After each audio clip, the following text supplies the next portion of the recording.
বিশিষ্ট আলেমদ্বীন, সুমধুর কণ্ঠস্বরের অধিকারী আলহাজ হাফেজ মাওলানা মুফতি মাহবুবুল আলম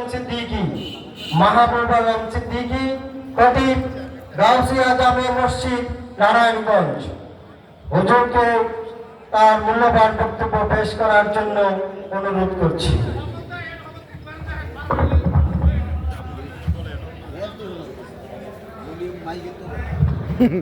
মাইকের তো করা বলিও।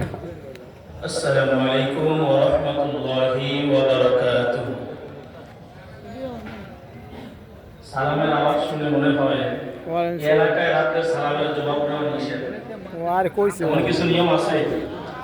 তাহলে আপনারা তো যেভাবে উত্তরটা দিলেন, মনে হচ্ছে যে এই অঞ্চলে রাত্রিবেলা মনে হয় কেউ কারো সালামের জবাব নেয় না। কিছু কিছু নিয়ম আছে না মুরব্বীদের, বলে রাত্রে লেনদেন করা যায় না, রাত্রে নোট কাটা যায় না, ভাত খাওয়ার পরে অবশিষ্ট হাত ধোয়ার আইটা পানি বাহিরে ফেলানো যায় না। মহিলাদের, মা বোনদের, মুরব্বীদের কিছু পুরানো নিয়ম আছে না নাই? তা আপনাদের কি এরকম নিয়ম আছে নাকি যে হুজুর আমাদের এলাকায় রাত্রে সালামের জবাব এত জোরে নেওয়া যায় না, মনে মনে নিয়ে নেয়, এমন কোন নিয়ম আছে? তাহলে আমরা কি একটু কষ্ট করে সালামের জবাবটা সুন্দরভাবে নিতে পারবো তো ইনশাআল্লাহ?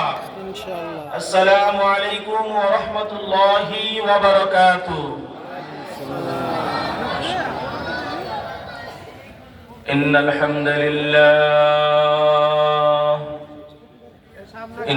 হামদালিল্লাহ নাহমাদুহু ওয়া নাস্তাঈনুহু ওয়া নাস্তাগফিরুহু ওয়া নাউযু বিল্লাহ